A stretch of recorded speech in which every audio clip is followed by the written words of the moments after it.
Hello and welcome to the Everyday Depth podcast. I'm your host, Bear Kern, and in this episode, I speak with Ethan, someone I met off of Instagram and shortly became friends with. This episode was recorded about 2 months ago. I didn't really have the motivation to post or edit for the longest time.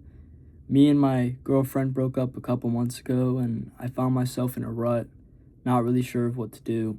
Still kind of unsure of what to do, but I'm deciding to push forward with the podcast and keep it moving. I hope you guys enjoy, and thank you for watching. I apologize for my absence sincerely.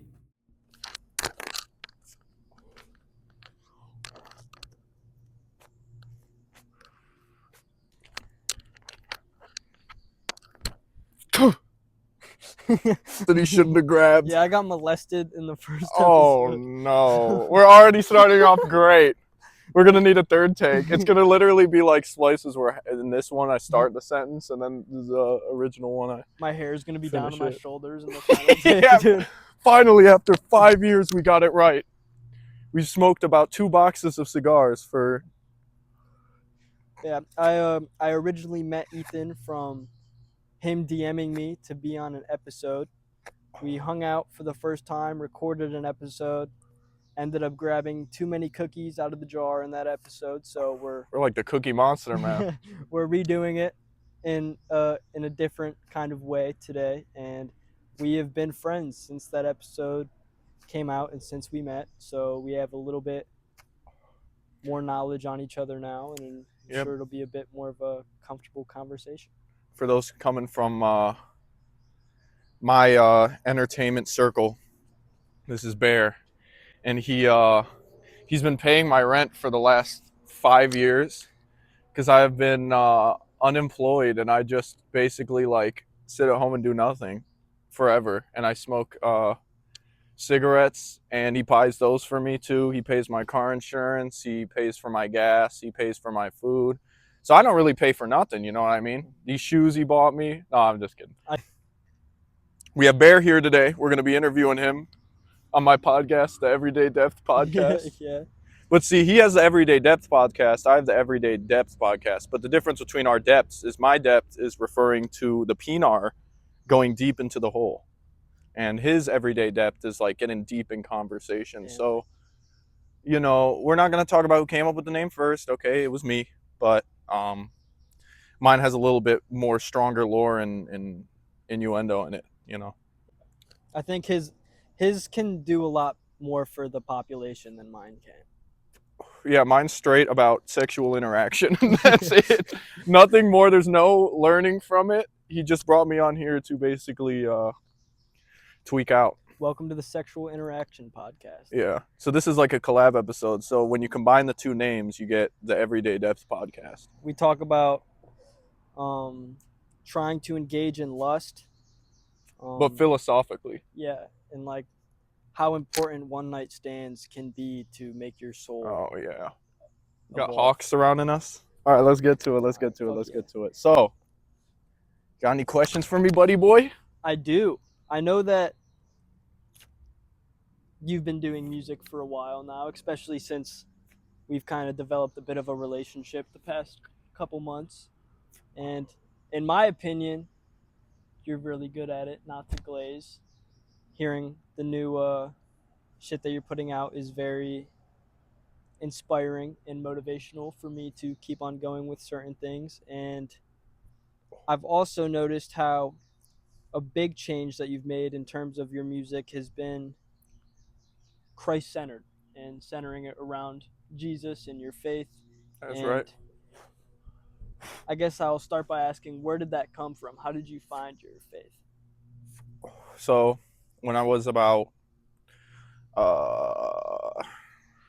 10, 11, 12, maybe 13, I started going to...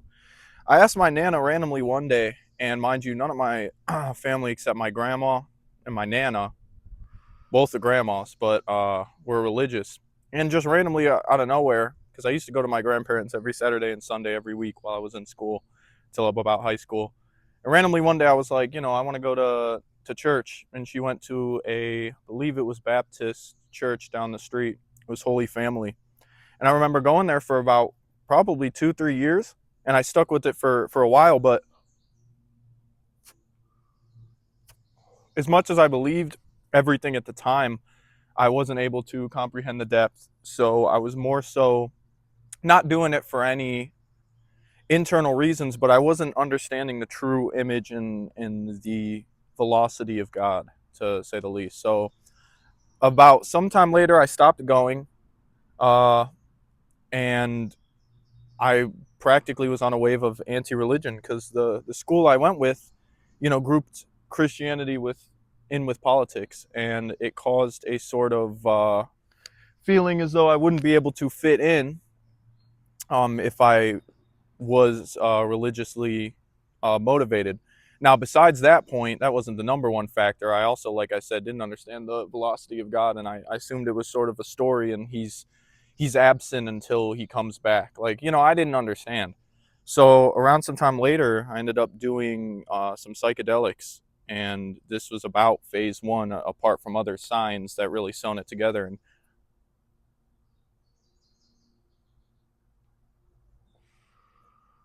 I had a bad experience, and I always took low doses. I never went really high. I had a really bad experience, and I felt that I was practically interacting with a demon. And the experience was so bad, I was audio hallucinating, which I never have. I fully experienced psychosis, and it was the one and only time I ever experienced it. And I literally, while in the middle of that trip, understood, like, this is what schizophrenia is like. I was horrified. And I've always been sort of an anxious, paranoid person, but actually experiencing a mode that your brain gets into where it feels like it never ends, like convincing yourself, even if you tell yourself it never ends, because you think, I haven't had this experience on psychedelics before, and now I'm experiencing this broad, strong feeling. It's never going to stop. I just activated a part of my brain, and I have no idea what's going on. It could never stop. So I had a really, really bad experience, and I had the conclusion that I was talking to, no matter who I was talking to, that I ended up seeing that day, that I was talking to the same entity. So fast forward some time, whatever reason, about a year or something later, I decided to take it again with a former buddy who was into the gospel. And again, I was in my anti-religion phase, but he was a good buddy of mine, so I decided to hear him out. So we were sitting in a hot tub,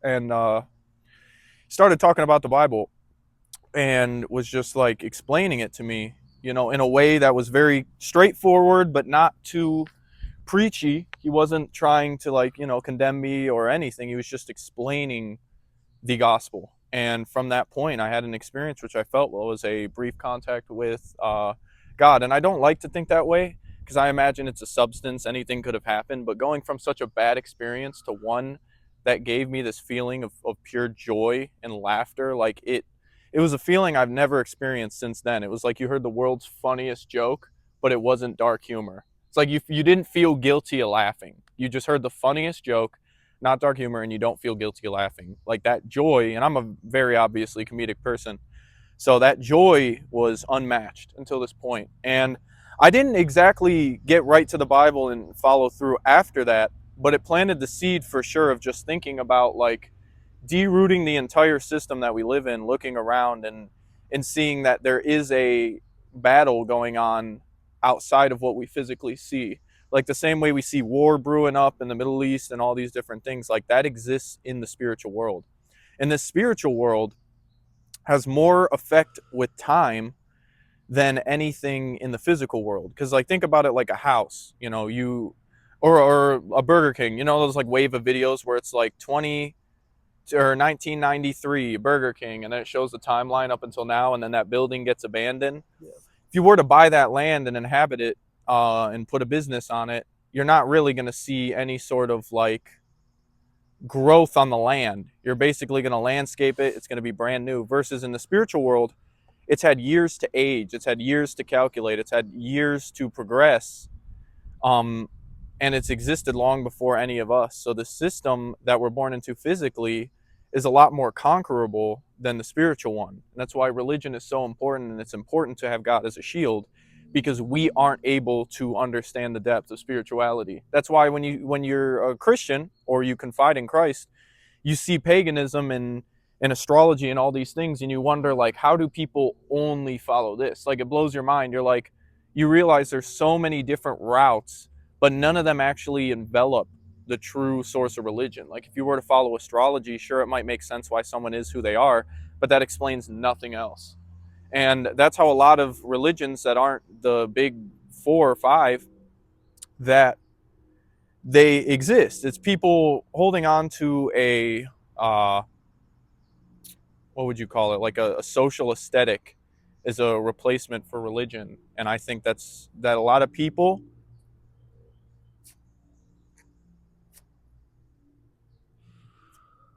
sometimes subconsciously fall into not following religion because they may obviously not know the lore or the history or think that it's not true, but it makes them not want to change their lifestyle. Because some people can hate drinking, but they keep doing it. They're not ready to let go of things. And I wasn't ready to let go of things even after that experience in the hot tub. And I know that sounds crazy, the experience in the hot tub, but there were some things I wasn't ready to understand. And once you understand it, you realize it does so much better for you than any temporary relief. And a lot of people, even after finding that and feeling that they're going down that road, they want to choose what to take seriously and what not to. And I mean, even the most devout Christian, they sin. And that's the bottom line of it, is the difference between someone who is a lukewarm Christian and someone who's not, in the form of competing for heaven. And it's not a competition, but if you want to look at it that way, is your heart has to be full of repentance. Because a lot of people get scared with Christianity and think that you can completely avoid sin, but that's what Methodists believe for the most part. But nothing wrong with Methodism, but it's not the way that God sees us, because we're not able to be perfect. So by that definition, he's not expecting a perfect person. And it's important to come as you are when you're beginning your journey, but not to stay who you are, because there's no point in going to Christ to not change. It doesn't make sense. And slowly but surely over the years, I've been getting stronger and stronger into it. And I felt his impact in my life when I let him. But sometimes you have to let him, and it takes time slowly. Sometimes even as a Christian, you're still doing things wrong that you don't truly understand is wrong until he puts it on your brain. It's literally like, I don't have the strong hearing the voice of God situation apart from that psychedelic experience. But what I imagine my perspective in my current state of hearing God is, my brain will remind me of something I haven't thought about in years. And initially, every single time, it's like the when you're going down to lay to bed and you remember something you like said in high school or something, or elementary school, and you cringe. Like, I have situations like that, and they exist so that I can repent for them. Because sometimes it's not that I forced myself to forget these things. I have a really awful memory, but you have to sit with some of these things and repent for them. Some of them you may deem as small. Like, I looked at you and I'm like, dude, you're ugly as hell. Like, you're fat. And you got to repent for that, because if it's not uplifting, if it's not positive, it's not from God. And not inherently everything that's not from God is bad, but it's not good. And then you get into things that are bad, and they're just bad. They're blatantly disrespecting God. But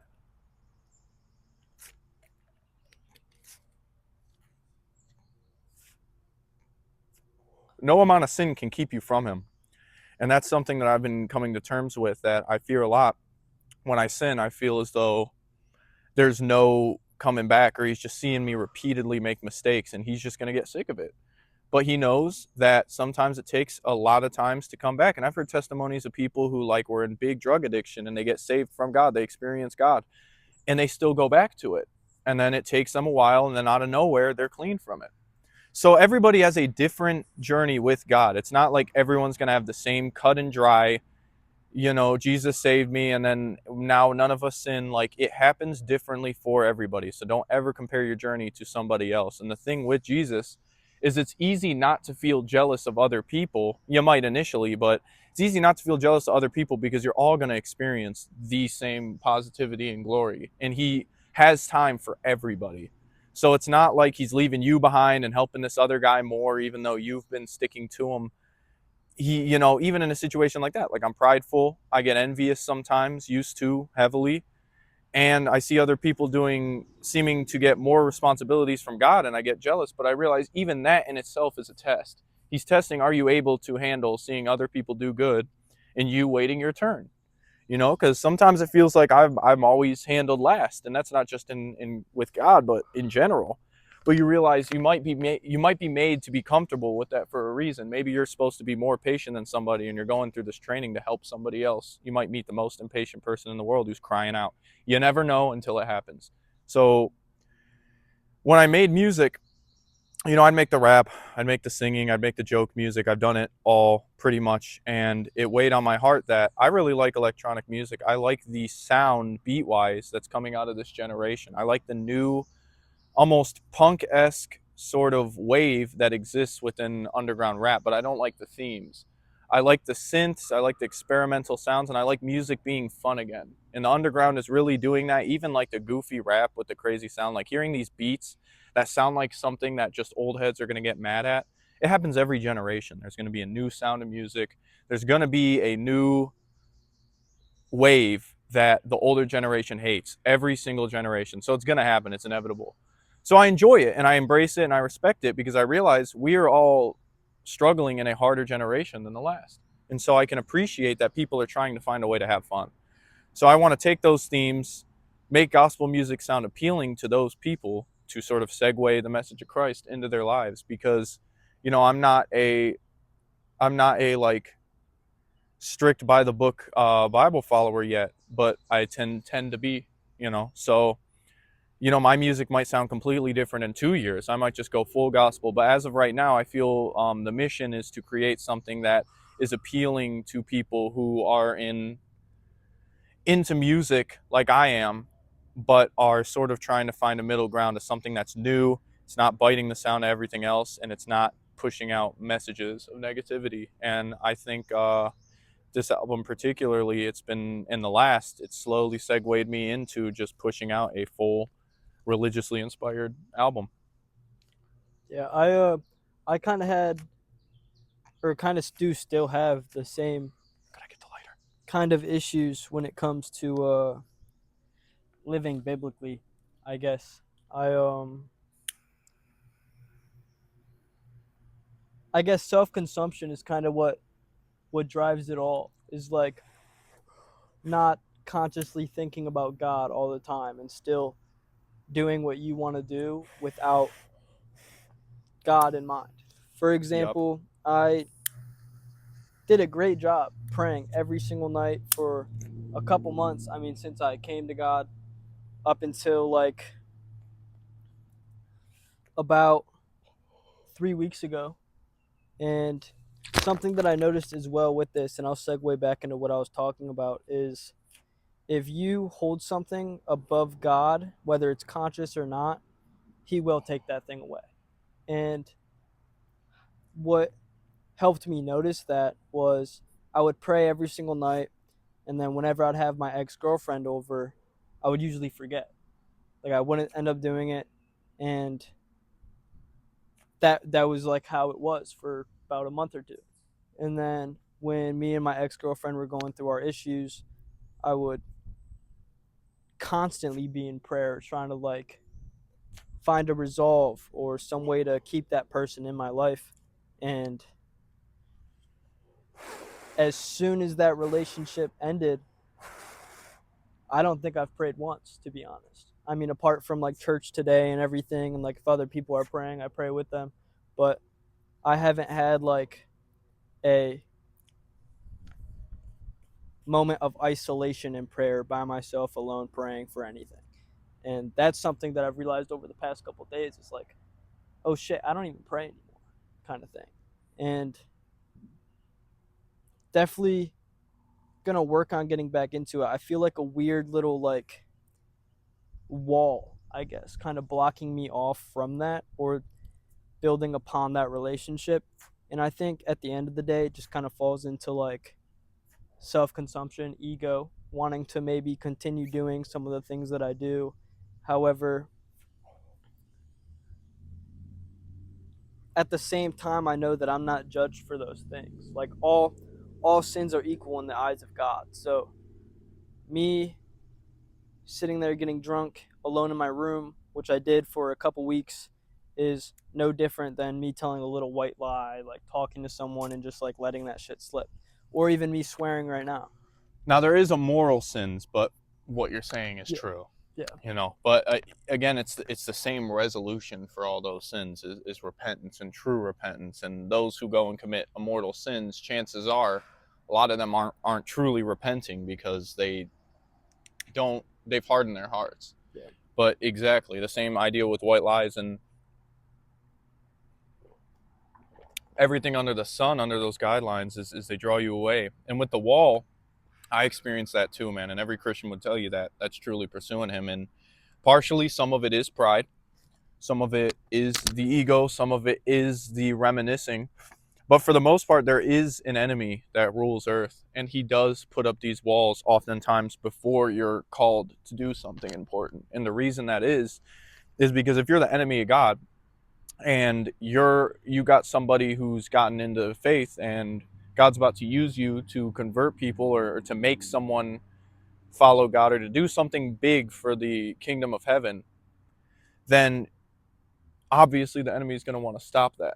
Because if you're about to bring 3 people to heaven, that's 3 times the amount of work that wouldn't have been there if you weren't there. And obviously it's God doing the work, working through you.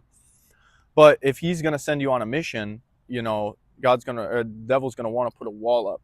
But partially some of it is Jesus. And you got to realize that Jesus rules over the demons. Jesus rules over the devil. In order for the devil or demons to impact your life, they have to get permission from Jesus to do it.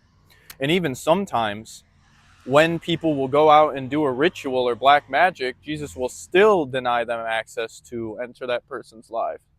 So a lot of people look at that and they say, well, why would Jesus allow any of that bad to happen? Is because sometimes you need to learn. And we all deserve to be punished. And I know people hate to hear that because it's like, well, I didn't do anything wrong. But the reality of it is you didn't do anything wrong in the terms of our social construct that we have here on earth. But the creator of all of the entire world set out a book of rules and you're blatantly 180ing them.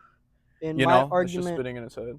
My argument for the people that don't believe in those rules or regulations, whatever you call them, is if there is no God, if there is no being that created all of the set in place rules, then morality is completely subjective and up to oneself.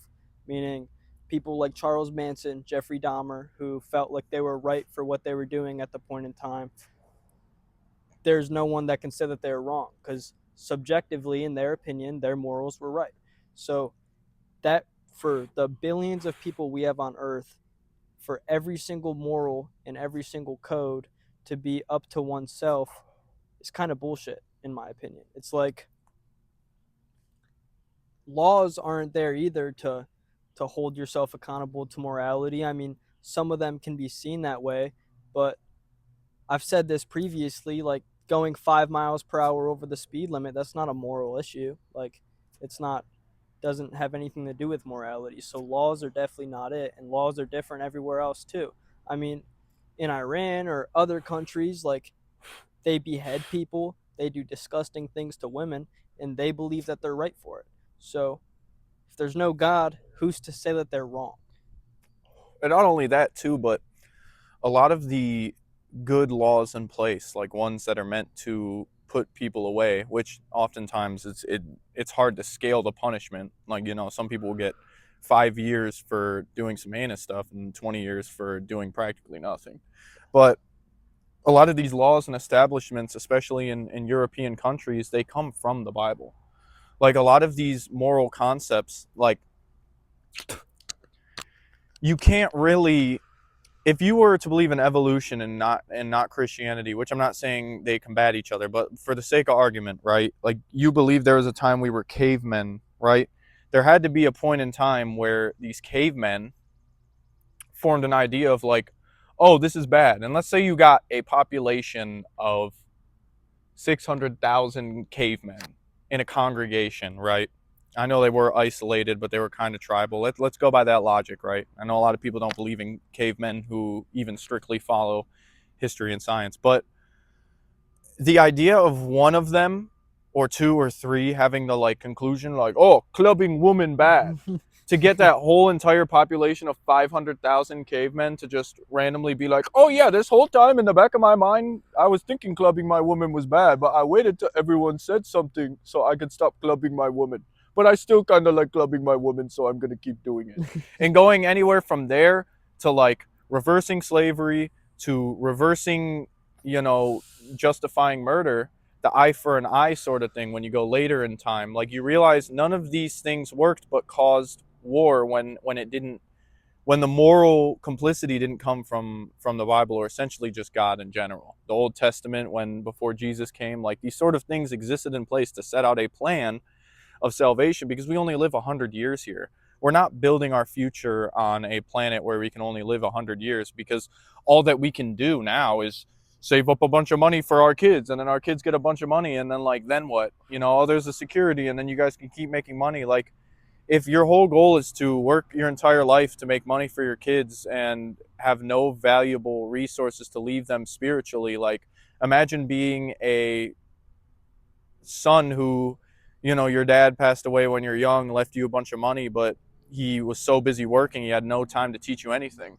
Now you're a mentally ill, depressed kid with $1 million. Like, yeah, that's going to go over well. You're really helping society. Like, people don't realize that no one actually knows how to properly leave behind something good for somebody. There's no good teachers. Like, there is, but they're dying out. Role models are dying out, and people are fixated on physical things, and the physical things are getting more expensive, and the money's getting harder to obtain.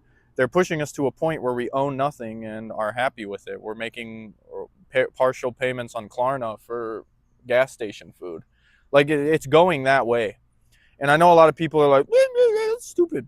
But we talked about this with like AI years before, like, oh, it's always going to be dumb. And now look at it going in 2 or 3 years. Like, the jump that computers made in 10 years is going to happen to AI. The way we went from Windows XP to 4K resolution running GTA 6 computers, that's going to happen with AI now, where we're looking at it like, oh, this thing is tarded, which it probably will be for a very long time.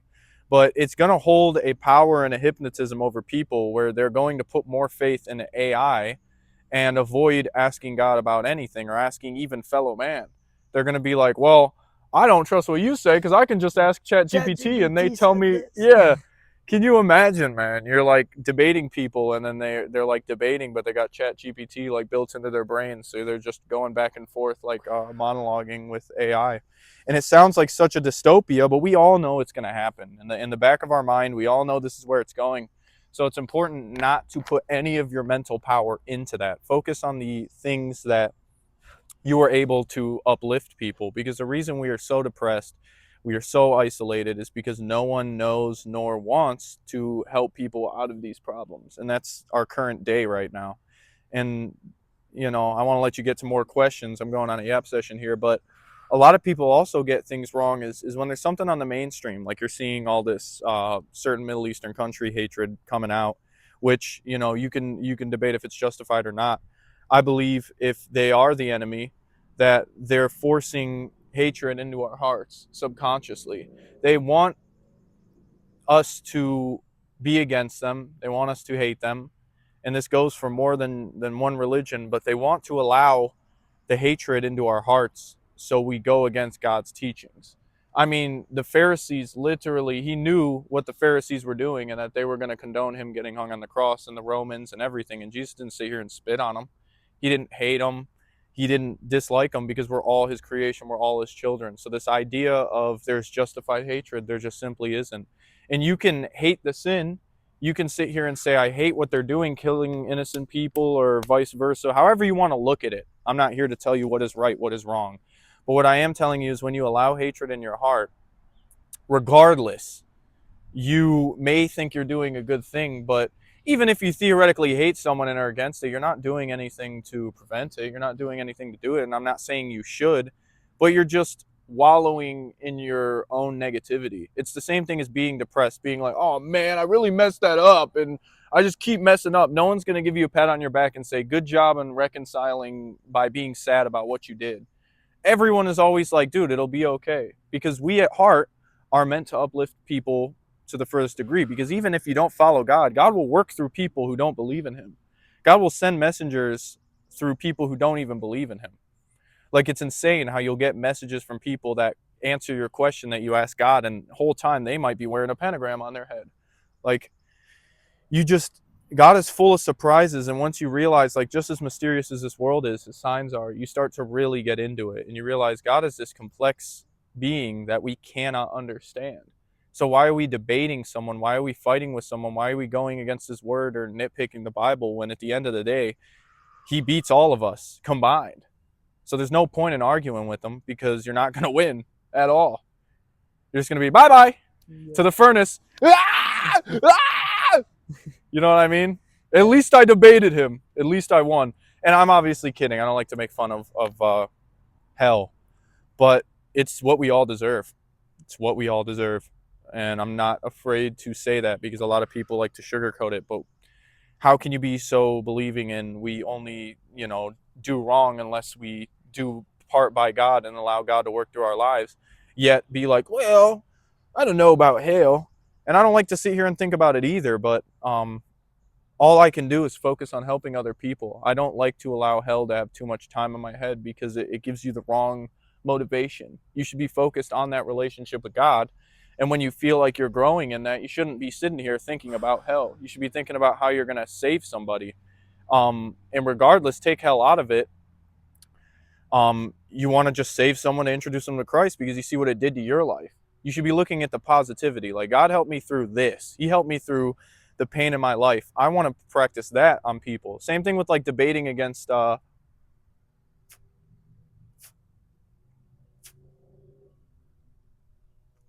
make sure this doesn't go out. Debating Muslims and such. Like, there's no point in doing that. Like, there's a point, but there's no point in doing that, because it's more efficient to explain how God works positively in your life and how his theology makes sense than just try to tell someone that their prophet is a pedophile. Like, that's not going to change anyone's mind. Like, if people were like, well, Jesus did this awful heinous thing, and they're trying to twist something, that's not going to make me sit here and go, well, why did he do that? Like, yeah, I'll look into it and be like, what was the context of like the flood, for a good example? Why would he flood all those people and only leave Noah? Like, I'm going to look into the context. But if you're debating people on the only negatives of their religion when they follow their religion because of the positives, you're not going to get anywhere. And sometimes it can work for the right person, but you're turning so many people away by debating something that's futile. That effect that you're explaining is something that I see a lot, especially on social media right now. Like, for example, certain people going to like gay pride parades or something like that, and then they're just sitting there on like the sidewalk with a microphone talking about how being gay is a sin and like this, that, and the fourth. Like, that's turning so many people away. That is not showing love. It's like, that's kind of like the opposite, in my opinion. And I could be wrong about it as well. However, to me, it seems very counterintuitive.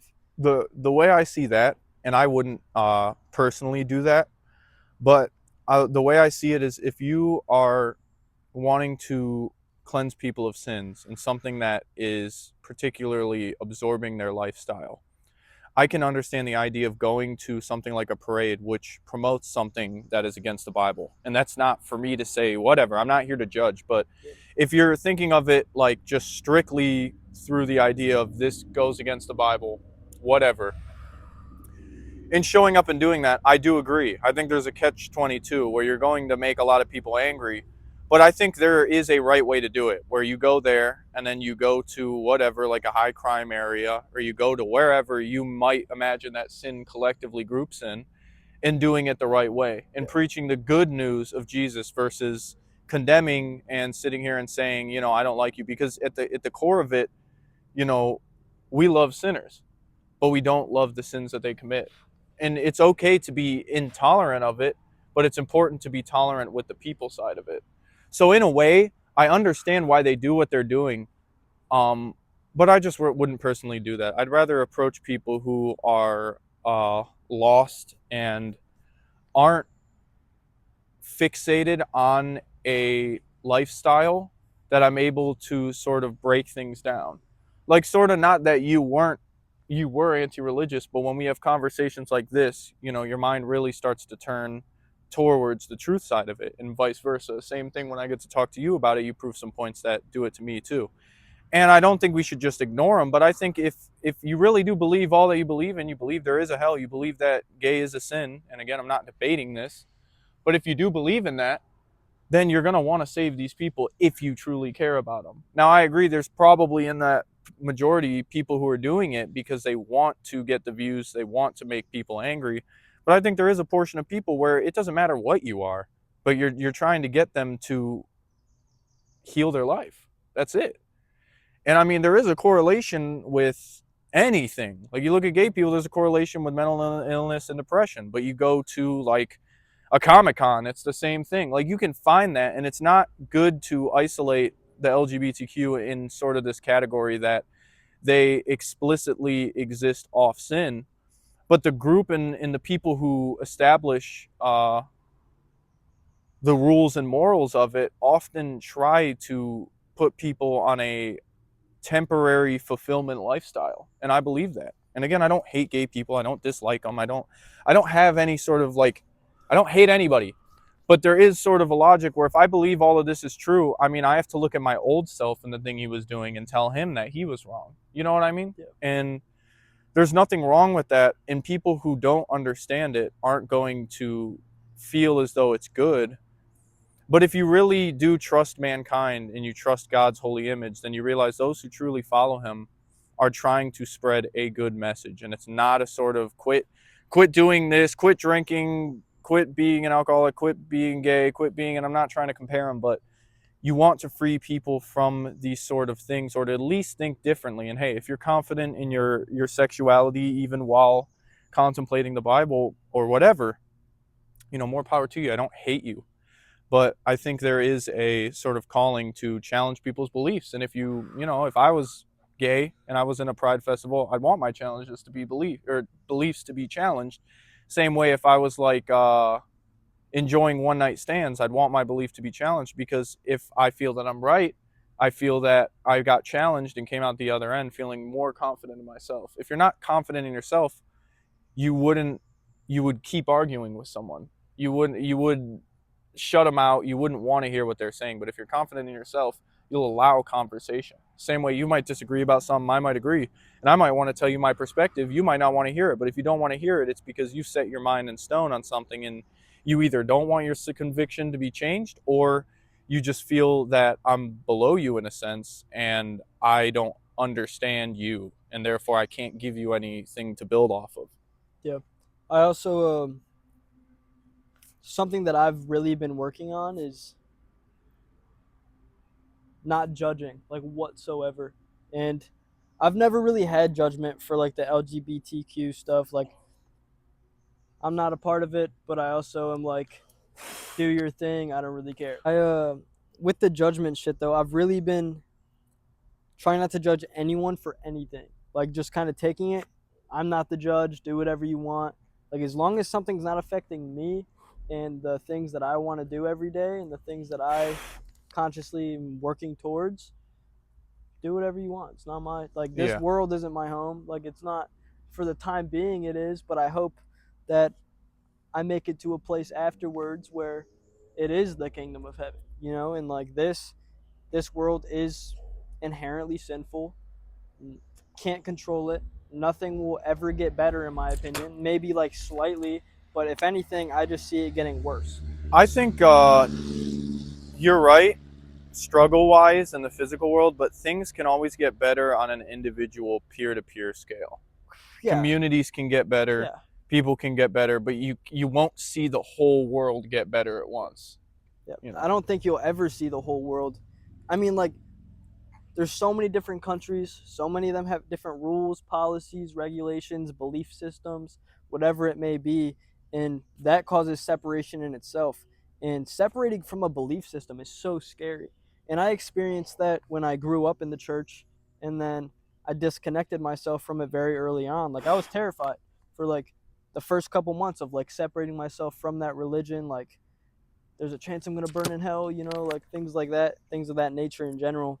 And I even see it today with a lot of my friends who, I guess, for example, I have a friend who's Jewish, and I have done, I don't sit there and berate her or anything like that, but like we'll have conversations that have to do with religion, and I'll be talking about Jesus and things of those sorts. And she'll mention how, like, that's something she wants to do, like she wants to come to Jesus, but separating herself from the belief system that she was raised in, known for so long, is like terrifying to her. And it's the same, and that's why I circle back to, like, you can replace that with LGBTQ, you can replace that with all these groups. Like, even me, when I wasn't religious, Actually inhaled. realizing that there's something that you've attached as a fleshly lifestyle. Like, I like smoking weed all the time when I used to. Like, realizing something like that is hard to give up, or realizing burning all my time doing nothing, or I like to swear, I like to go at people and make fun of people because they're disabled, like stuff like that. You know, as easy as it sounds for someone else, they might be going through a sin that they haven't detached themselves from. And when you hit the reality of it, you realize, like, all these things are interchangeable. Like, it's not like you're looking at something like a sexual preference and an alcohol addiction or drug addiction is the same thing, but you realize a struggle is a struggle, you know. And I have people who believe in all different sorts of things, and that doesn't make me look at them any differently. And if it does, then you're a hypocrite. But my beliefs are my beliefs, and regardless if you change my mind, I still think, I could be friends with people. And sometimes it's hard to stand on what you believe, and I'm no radical, but sometimes even light things that people think everybody accepts, like it's not the way it is. And some people will literally attack you because of that. But I believe it just proves the point of you're not confident in your beliefs, because at the end of the day, I have no impact over your community, whatever that may be. I have no impact over your life unless you allow my words to hurt you. And it's not meant to hurt you, you know? And I think that's what people get so scared of conversations. I mean, people used to be scared of getting beat up, and now it's afraid of hearing something that challenges what they believe in. But when someone, even one of my buddies, they like mock Jesus, or they say his name in vain all the time. I don't sit here and I go like, we need to fight right now. I'm so mad at you. Because they don't understand. And that's not me belittling them, which I know it sounds like it. It's like they don't understand because I'm on some wise wavelength stuff. But it's a patient race. It's sitting here and saying, you're not at where I am at in terms of where my spiritual beliefs are, but that has nothing to do with the amount. I've gone through more pain than you. Like, it's not that. It's not, I have thought about it more than you. It's not that. I mean, I guess kind of could be more, I thought about it more than, but at the end of the day, you thinking isn't what brings you to God. It's the experience of his intervention in your life and you realizing it. It has nothing to do with, I sat here and thought 12 hours about God and he only thought 3. It's not about, I went through being poor 3 years longer than somebody. Like, a rich man has just as much ability to contact God as a poor person. Some people don't like to hear that because they think that, there's this sort of like strict justicism that Jesus puts out into the world. But in the reality is, we get judged by him on Judgment Day. We're all thrown an assortment of life canon events, and however we deal with them permits how strongly we truly envelop him in our lives. I think I'm sitting on my balls. It really hurts. That kind of reminds me of like the 2 most important commandments, or the 2 most important rules, which is love your Lord your God and love your neighbor as you love yourself. Both of those things kind of, in my opinion, is what Christianity is to me. I don't consider myself religious. I consider myself purely faithful. Like, I don't go to church every week. I haven't prayed in a long time. I struggle with a lot of worldly issues, and I am so far from perfect. However, if I'm... Can I ask you a question about that? Yeah. And just be honest, I'm sure it's a multitude of factors, but I think I could probably relate to this. Do you feel sometimes it's hard to continuously conversate or pray with him because you feel too intimidated by him? To me, it's not even that. It's I guess the hardships that I've had in my life, where I've kind of had to like figure everything out by myself majority of the time throughout my whole life, has been like, I still have that kind of like ego or whatever you call it of like I want to figure this out by myself, which is completely impossible and it will never happen. And do you think any of those times you solved it by yourself, you had help without realizing it? Definitely. I mean, like my anxiety, 1000%, depression, 1000%. I mean, I've mentioned how I haven't really been conscious in prayer, but I also do notice that I do still talk to God almost daily just in my head in a way. Yep. Like I've I mean like for the last month or so up until about like a couple weeks ago, I drank every single day. Every single day, just hammered as shit. I was on a vacation, hammered as shit the whole vacation. Got home from that. Me and my girlfriend broke up like a week after that, and then I was just drinking every single day for weeks on end up until like 2 weeks ago. And thankfully, weed hasn't been an issue anymore. I'm over a month and a half clean from smoking weed. Crack, I'm still working on. Yep. But I'm 2 days clean of Delta 8. yeah, I'm really just sitting here by myself talking to nobody. Yeah. This is fucking. Yeah. And no iPhone, it's just a squirrel. It's a dead squirrel that you have mounted up on a tripod you made out of sticks. The secret window kind of vibe. Yeah. I about 2 weeks ago I started a series on my personal Instagram. Day in the Basically, life of smoking crack. Today I found graham cracker in the dumpster. I'm going dumpster diving at Target today to get some groceries. Here's what I found while dumpster diving. I found. He's fucking tweaking. And then you get comments like, "Have you always looked as good?" It's a dead squirrel commenting. It's like, "Have you always looked this good?" And then a tin can that's like, "Please stop pulling me out the dumpster." Yeah, the whole 2 weeks I've just been on a DMT trip. Yeah. I'm just sitting in my room right now, just high as fuck, and I don't even know it. And then you get out of the DMT trip and realize you're Charles Manson serving a 40-year prison sentence. Oh, dude, fuck. Is he still alive? No, he died in prison. Electric chair. Yeah, they gave him life, over life. Did he get like death penalty and that's how he died? Or did he No, get Jeffrey Dahmer? I think he got life in jail. They like isolated the doo-doo out of him. And there's like a whole thing going on. If you know a whole rabbit hole, if you look at the Charles Manson videos, there is more comments like talking about how he's innocent than not. It's insane. It almost got me for a second. Like I was reading them, and I know that sounds crazy, but I was reading them and like all these people saying he's innocent, and they're like, well, he didn't do it. You can't make anybody kill anybody. You know, so just because they do it. I could be wrong, but I don't think he ever actually killed anybody. No, he didn't. But you know, and I kind of had this thought process. I was talking with a buddy about it, and I'm like, regardless of if he didn't physically kill him or not, do I think he should have had life in prison? No. But do I think he's probably a dangerous person based on what I've seen? Yes. But mind you, all the clips we see of him is while he got put in prison in isolation. So if he was wrongfully imprisoned for 20 years and they pull him out after 10, you know, I'd probably be a little kooky too. But I definitely think there's no denying he's not this like saint that people bring him out to be. Do I think he got partially prison sentenced versus you look at someone who like sexually assaults a woman and gets 5 years? Probably, yeah. But at the same time, like, I don't know. Because I mean, you got to think about it. If you're an inspiration to like crazy, unmentally well people, you know, chances are you're going to have somebody in that camp who's going to do something crazy. But at the same time, the people that specifically got targeted, I think, were other musicians that supposedly like stole his songs or stuff. So I think there's a correlation to be made. His music is good.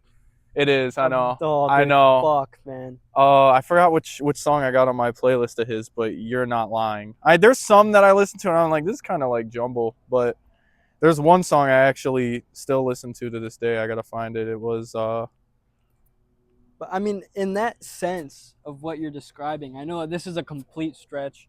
Maybe couldn't even be considered in relation to what we're talking about right now.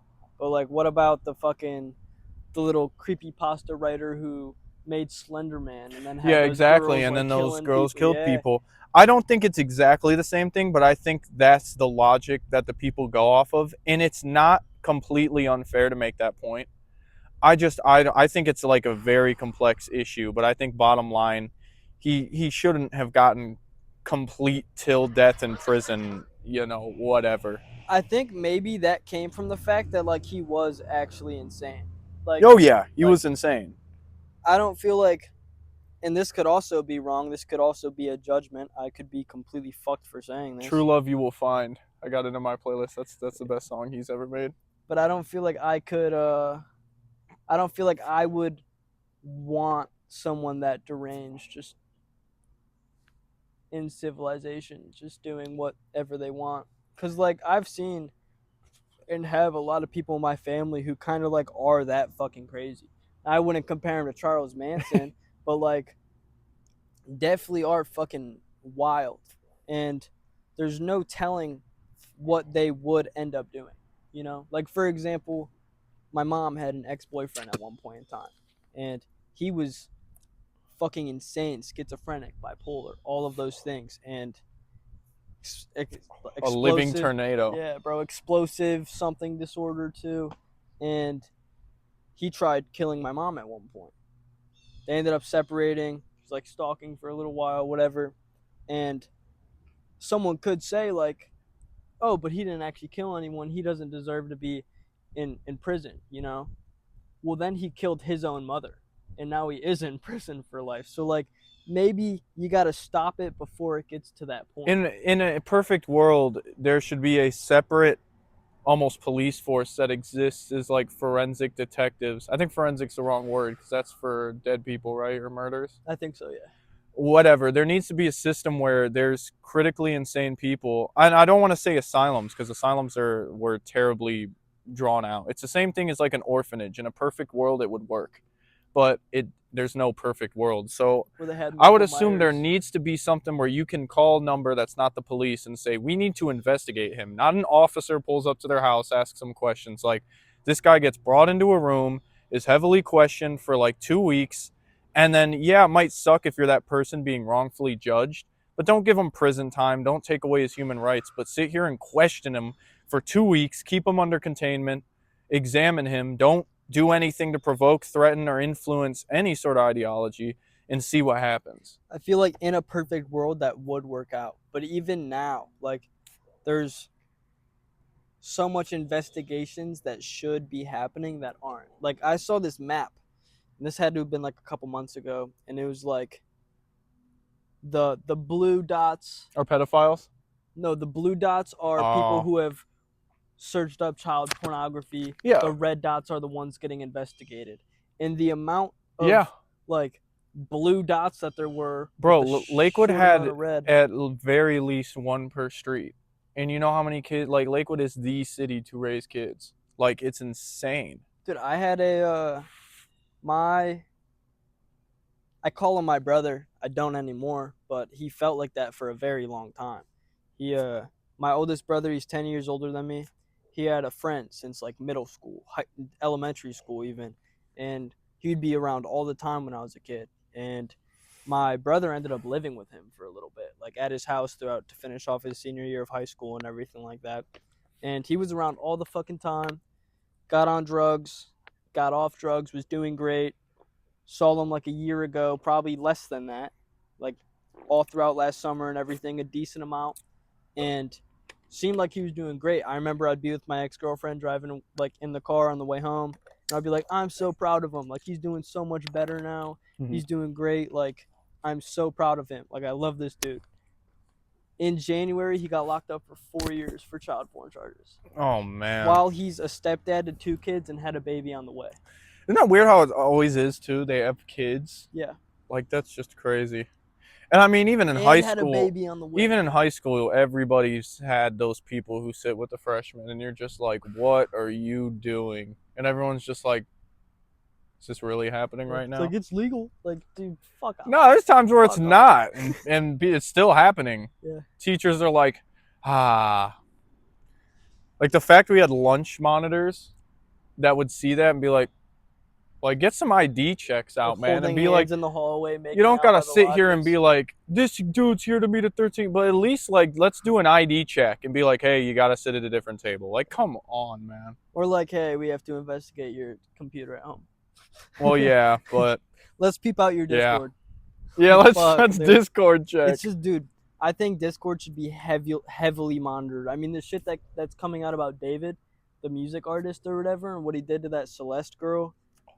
This has been happening for years. Well, that's what's so annoying is we're all being monitored, yet these things still happen. Exactly. Like, I'm so shit. anti-monitoring, but it's insane to me how, like, you can get put on a watch list for looking up, like, books that are banned in the US, but there's, like, full-on, like, murders that are talked about in chat logs on an openly, like, And like telegrams where child porn just. and being it's just sent they back know and it's forth. going on. And I am a firm believer in, like, if the police locked up the 10 most dangerous people per city, there'd be no crime. Like, seriously, they know who it is. They know who's going in and out of prison 4 times, jail 4 times. Just put them away, man. I think they need Put to 'em redo away. the whole prison system in general, because obviously, for majority of people, it doesn't rehabilitate them whatsoever. Like, if No, it anything, doesn't. it makes them worse. But prison should exist where repeat offenders are just put away. Yeah. I do think there should be, it's another one of those in a perfect world. There should be rehabilitation. I remember we had an assembly in, like, middle school about, like, people who got out of prison, and they're talking about it. And they're like, prison reform. It's a waste of even conversating and talking about, because it's never going to happen. We should have prison reform. Like, yeah, we should. We should And then also nothing have, happens. It just gets worse. We should also have free healthcare. We should get rid of the Peckerwoods, guys. Nothing's happening. People are still getting booty touched in prison. What's going on, guys? We were talking about prison reform for 40 years. Nothing's happened. Yeah. And it's because there's just so much money in prison. Like, people don't even know. Prisons make money. All these things. There's a strange correlation to prisons and ownership of multiple different assets, that basically it's like a circle where, you know, it puts out something that's influencing people to go to prison, and then they do, and so they're making money off that system and that system. So it's like a huge money circle jerk, you know. It exists. Private prisons, man. Imagine explaining that to our founding fathers. Yeah, there's private prisons. What? Yeah, there's private prisons, George Washington. I know you're a Freemason and everything, but there's private prisons. You'd be like, huh? His teeth would just break, his wooden teeth that they said he had. Who knows? Fucking Johnny Appleseed, Isaac Newton. I don't know. They'd be like, what? What's that? What's a private prison? I saw an apple fall, so that must mean that there's something that made it fall. Yeah. But I also wanted to talk about sort of jobs for a second. I feel like now is a good time to talk about it, the way our economy is going. I think there's a lot of people who are losing hope in potentially ever making enough money to get by. I worked at Subway for a year and a half, breaking even, where literally I was able to afford my bills, and that was it. Anything I could afford to buy to eat was very thin and rare, unless I Ubered for it, and that's, you know, wasting one good resource that I was blessed with. But I've recently started working a job that falls under blue collar, and I'm finally getting paid really good money, but it's not nothing insane, but I'm finally able to pay my bills and then also have money to save, and also, if I wanted to, cheaply buy myself a couple things that I want here and there.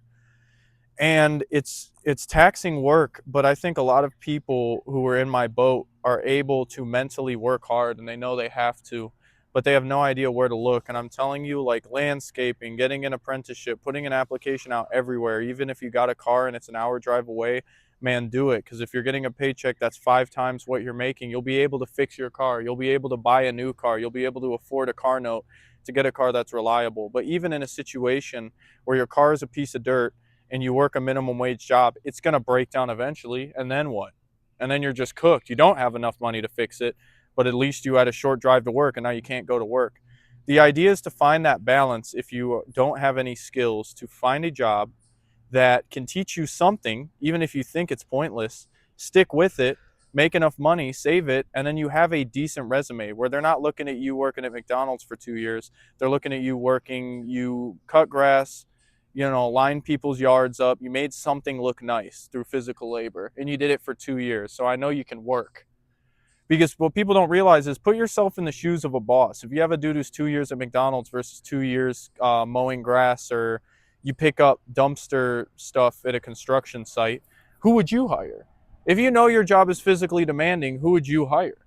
You're going to go for the guy who, even if it doesn't make sense in terms of what you're doing, you know that at the bottom line, the correlation between landscaping or construction is physical labor, and the job you want to work is physical labor, versus you have someone who, yeah, I respect that you stuck with McDonald's for that long because it's a high turnover job, but it's going to be we're putting money and resources into training you in something that you haven't worked anything like it. So we have no idea what to expect, and that can be a problem. So anyone out there who's struggling, look for the jobs that are physical labor. And if you don't feel confident in yourself, man, you got to find something that might have a learning curve, but you can do it. It might suck, it might whatever, but you spend 2 years doing something like that, your resume will be 200% better. And we get trapped in the cycle of, yeah, it pays good, but I get off of work and I feel beat. Man, you're supposed to. When you're doing content creation, you're supposed to spend every day filming something and coming up with mental ideas and then physically doing it. Jobs are supposed to be exhausting, but the less exhausting work that you find, and there is exceptions, like sales or however you want to view it, but sales is mentally taxing. If you want to look at like whatever, stay-at-home call job, when you put yourself through the physical strain and make enough money, you know exactly how to start a business, or you can put yourself in a job that's less physically taxing that will pay you even more. It's the goal. My issue when it comes to jobs or keeping jobs, especially with primarily working in food service, I mean, being a line cook for a couple years, working at a handful of pizza places. I started working when I was 14. So, majority of my life up until this past year has really been working. And then kind of took a step back this year to pursue content creation full time. And You bum. that's what I I'm get just called all kidding. the time. No, I low key You get called it. that all the time? Yeah, dude. By who? You should see my comment section, dude. Like, majority of the comments are like all not on the podcast, but on my primary page where I'm posting like the day one of unfucking my life kind of shit. You got to go into these comments and do live reactions, but instead of cooking them, give them like positive criticism. Be like, oh, this hater, he's got a good physique. You could really do something. I think you work at Long John Silver's. I just want to see you do better. Yeah, dude. So instead of putting out bad, you're still like kind of grilling. But the way I see it is like, I mean, majority have been positive, but then whenever I do get a negative one, it does nothing to me. Like, it doesn't make me feel bad, doesn't make me feel anything. I just like, I don't respond to it. I just kind of take it as like, you are giving out what you're receiving. So like, if you're constantly feeling negative all the time and having negative things happen, that's going to be the kind of energy that you're putting out there. So it just makes me feel bad for people. Ooh, you just mogged him. Did You're mogging him like, yeah, he's calling me a bum, but like, it don't matter when he's a bum. Literally, dude. I was feeling short of attention, so I had to make sure everyone focused in on me and shit. Yeah. Ruined my new hat too, bro. Yeah, I fucking I'll be right back. Keep telling. I love this story. Hold on. I love this story's full of thrill and action packed, but I need to grab a prop. So everybody, here's my newest achievement. Let me make sure it's shown in there. Look at that. And the propeller spins. I don't really like the stuff they made for the movie because I don't like the Chris Pratt Mario right there. My fingers are dirty. It's because the job I work. Chris Pratt played Mario? Yeah, you didn't know that? I don't watch that shit. But look at that. Propeller spins. Bowser Jr.'s almost close to lore accurate. Train. So I'll take it. Isn't that amazing? I want to drive one of these in real life. They're so cool. Oh my gosh, I just had to show that off. We'll keep it over here. We just had to have an autism intermission. An autism intermission, that's right, because it's just so good. Keep that right there. I see this like wave on social media of people like leaving my day ones. And I think there's a big group of people who need to leave their day ones because they're just strictly abiding by a overall negative lifestyle that isn't fulfilling whatsoever, and it doesn't like help you grow as a person. But I in the midst of it, I also see like a group of just like man, I'm saying like a lot of prideful people, because not everyone is as excellent in figuring things out as you, and sometimes you need to be patient with your friends, because regardless of what they're doing with their life, they, for the most part, and again, this does not, this excludes people who their friends, like, you're having a realization that you're the butt end of the joke and they treat you like trash for no reason. That does exist. You do need a distance from that.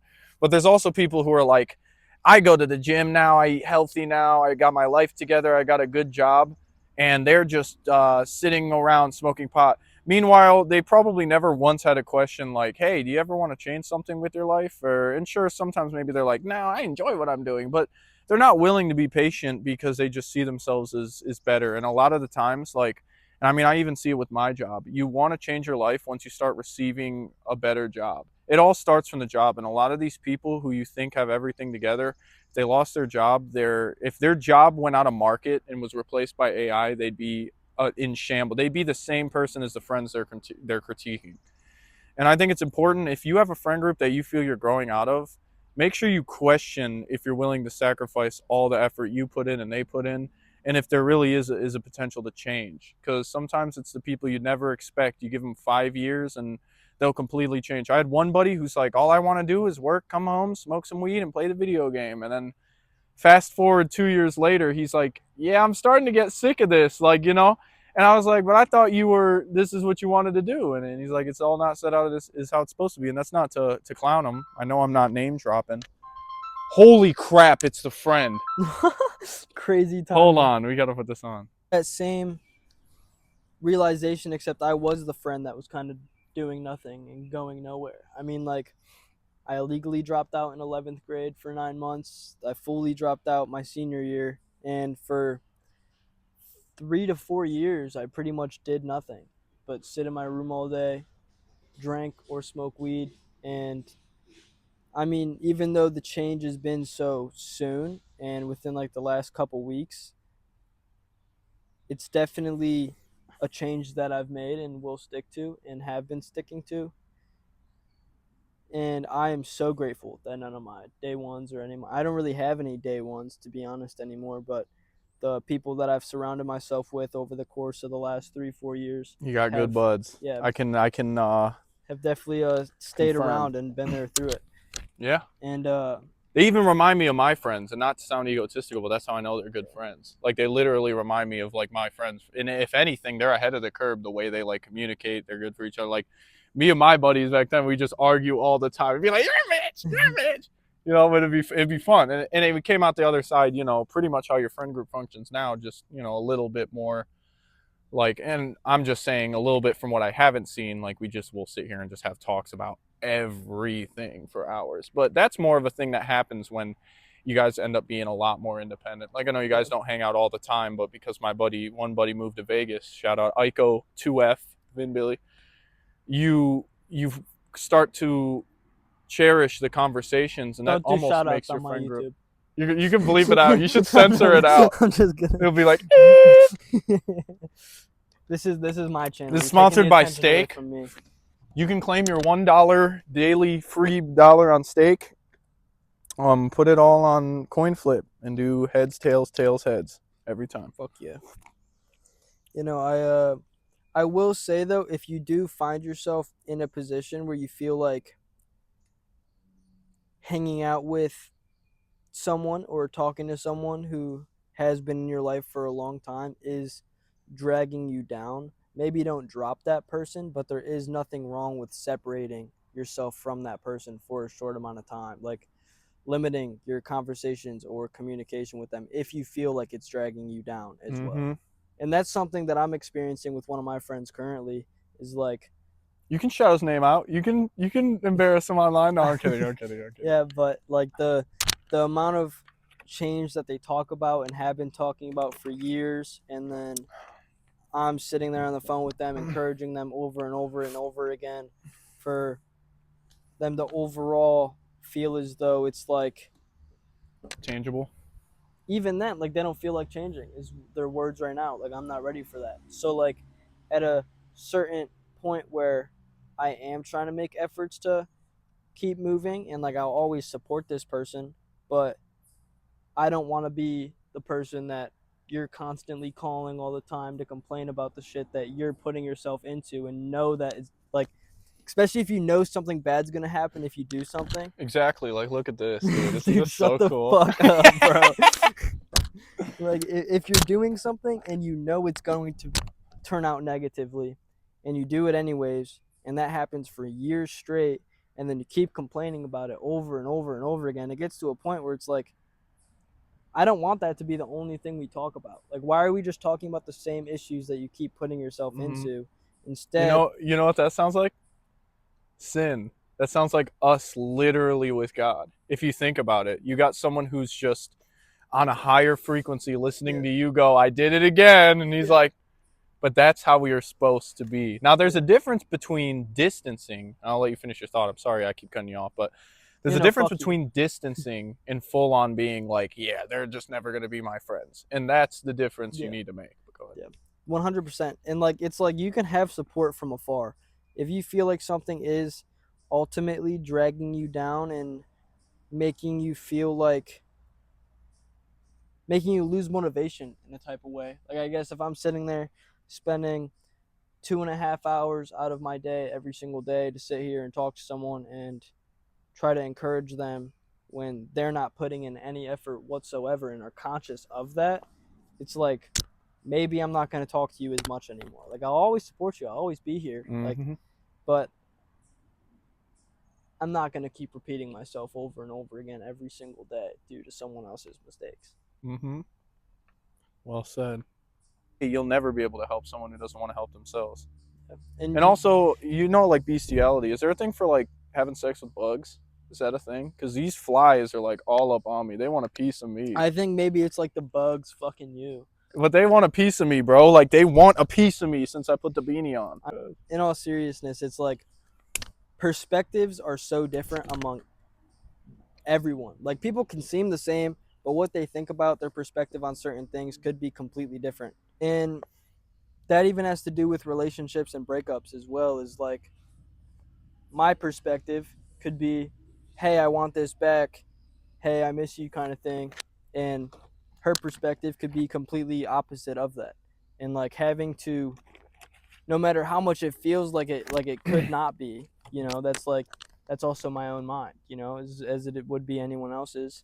So trying not to sit there all day thinking about it and waiting for it, and instead just like hoping for it from a distance, not letting it consume you, but just like, hey, this would be cool if it happened, Just send him a text every day, important. obsessively, call him. That's what I did the first time we broke up, dude. Just keep doing it, it'll work. Yeah, I have slipped up a couple times. You were nothing without me. Have you tried that one? No, dude. It's a good one. No. Yeah. You're nothing without me. You will be nothing. You have nothing. You need me to save you from myself, man. Yeah. And like, with that as well comes like the thoughts. This is mainly a breakup centered conversation now, but like the thoughts of like, oh no, this person could be doing something with someone else. This person could be getting involved with someone else. And like, it fucking sucks to think like that. But at the same time, it's a possibility. Like, what are you going to do if it happens? Like, what you is have there no to do? control over it, You have. That's why, especially like, the only thing that you have control over, especially as a man, because this gets held against men mainly, like most of the time I see it's happened to me, is like your reaction to things. Like, your reaction to things matters so much, and this is something that you've spoken to me about and really opened my eyes on. I mean, I like understood it, but I never really incorporated it until we had our conversation. And it's like, especially as a man, I mean, I'm sure for women too, but like, especially as a man, how you react to things that upset you, make you feel a type of way, or just how you react to anything is so important. And it can change everything, is how you react to something. And that has to do with, oh shit, might be doing something with someone else, or like, if you get upset about something and the only thing you have control over is how you react to something. Are you going to sit there, get mad, start yelling, whatever?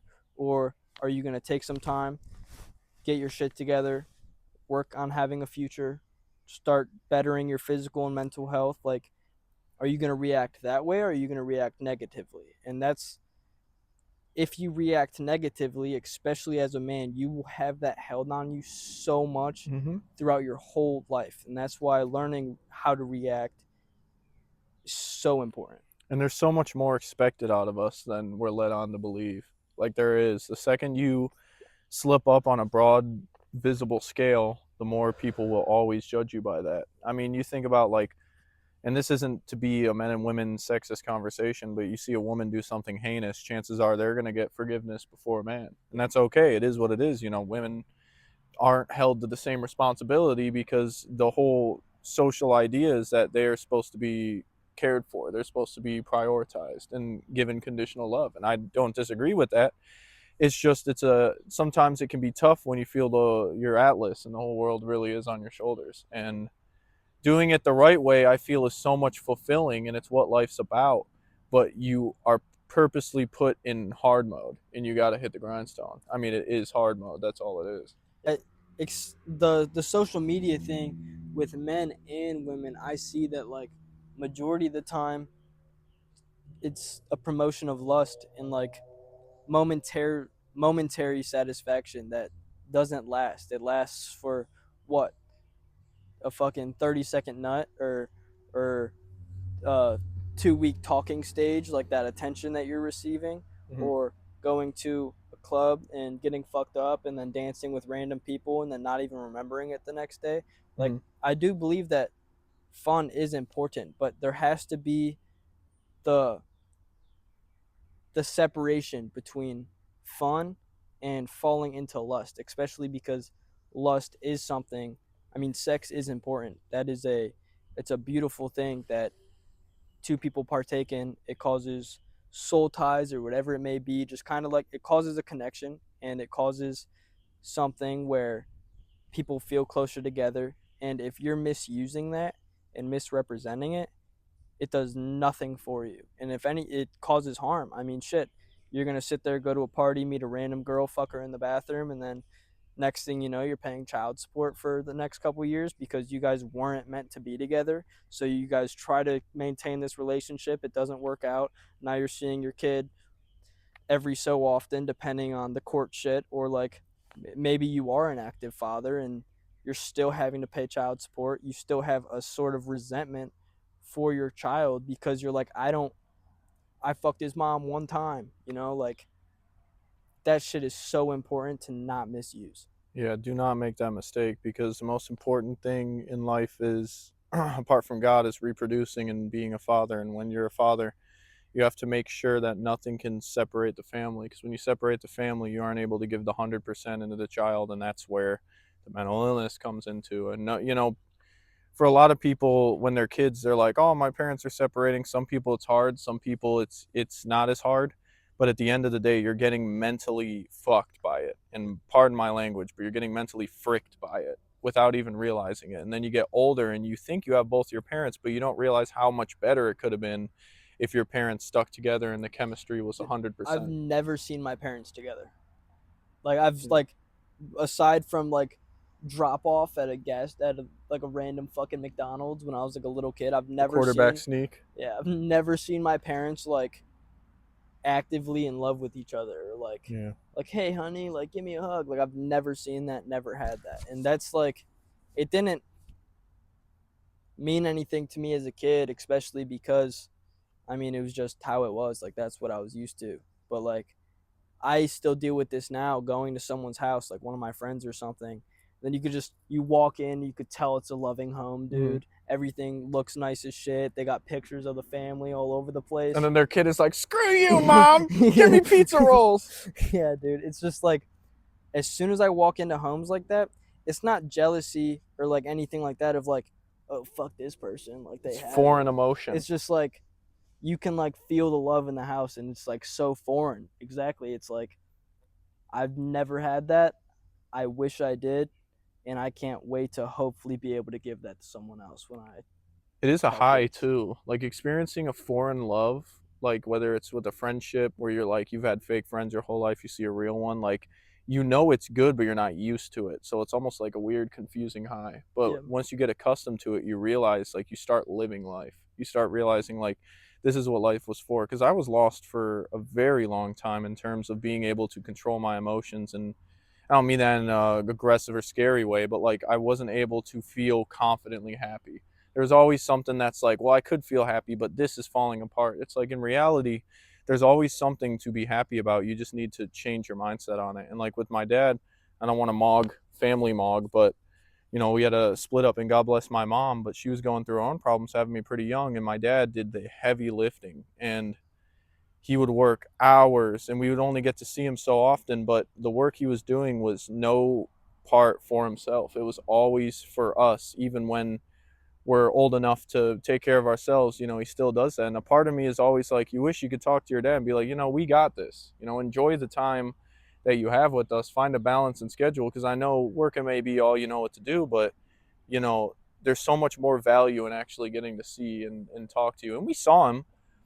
It wasn't like we didn't, and it wasn't like he didn't make an effort, but it was just always difficult because he put himself through long hours in an underpaying job that he deserved to get paid more. Like he was working a skillful job. And it becomes a sort of sad thing where you realize, not a sad thing because he did it full of love, but it's just a sort of selfish sad thing where you wish you could give him the mindset of like, there is a balance. And you know he did all he could, and I couldn't have asked for a better father. And same with my mom. I don't mean to condescend my mom, but obviously,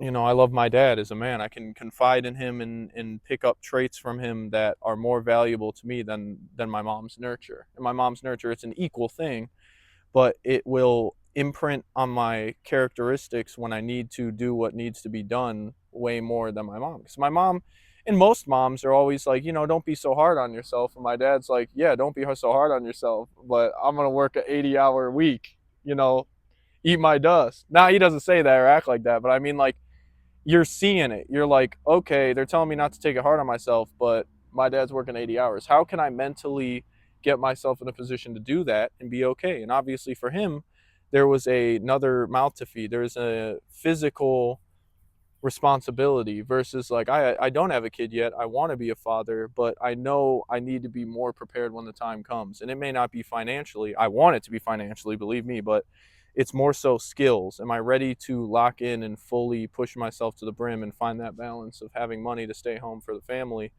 and homeschool my kid or teach my kids? Because it's getting rough out there, man. You're throwing your kids to the wild, sending them to these public schools. I mean, there's more mental and physical molestation in schools than what they say happens in churches and all these other places. Like, you can look it up. The amount of assaults that happen in schools, public schools, is insane. Yeah, dude. I mean, like 1,000%. And I mean, I've seen a lot of that growing up just in school myself, and dealt with a lot of that in school myself. It's like I'm never sending my kids to school. Never. I mean, like say they're in middle school, they're in high school, whatever, and they're like, I want to try it out. I'm not gonna be like, no, fuck yeah, no. let I'll them be have like, a "All couple right, years, yeah." but chances are you teach them right, they're going to go to school and be like, what is Yeah, this? exactly. They're not going to feel welcome.